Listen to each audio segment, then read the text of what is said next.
पूर्व जुजु ज्ञानेन्द्र शाह वैगु सोमबार येले धार्मिक भ्रमण याना दिगु छुगुदु पूर्व जुजु ज्ञानेन्द्र शाह स्वागतार्थ गठन याना तगु मूल आयोजक समिति शुक्रबार पत्रकार सम्मेलन याना बैकल सोमबार बगलामुखी हिरण्यवर्ण महाविहार शंकटादेग कृष्ण मन्दिर दर्शन याना दिगुरका जानकारी बिउगु ख खास यस्तो भयो कि ललितपुरवासीले धेरै वर्षदेखि राजा एकचोटिलाई रूपमा आएको पाटनमा थियो भन्ने सबैको चाहना थियो।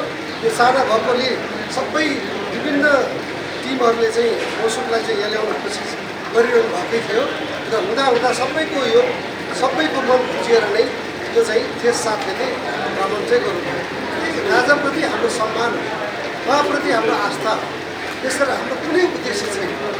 उहाँलाई हामी सबै पाटनवासीले उहाँलाई हामीले स्वागत मात्र गरेको, त्यसमा हाम्रो कुनै स्वार्थ छैन, उद्देश्य केही पनि छैन। यो खालि हाम्रो आस्था हो र राजाको भ्रमण हो र उहाँको सानो पूजा हो, त्यति मात्रै हो। यसलाई चाहिँ हामीले उहाँको बजेटको विषयमा हरेक विषयमा उहाँको हात पनि छैन होला। गणतन्त्र आछ, उहाँले बजेट दिनु होला सायद, त्यस कारण यो विषयमा हामीले बोल्न मिल्दैन।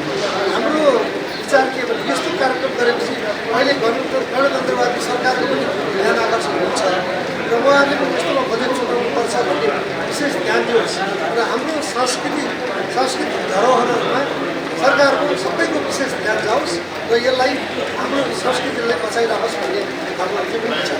कसैले पूर्व राजा भन्ला, कसैले भन्ला पूर्व पश्चिम के भन्ला, मेरो बुवा, तपाईँको बुवा, हरेकको बुवा आमा जो पनि पूर्व भन्ने हुँदै हुँदैन। राजा नै हो, कसैले मान्छ कसैले मान्दैन, मान्नै पर्छ भन्ने छैन होइन।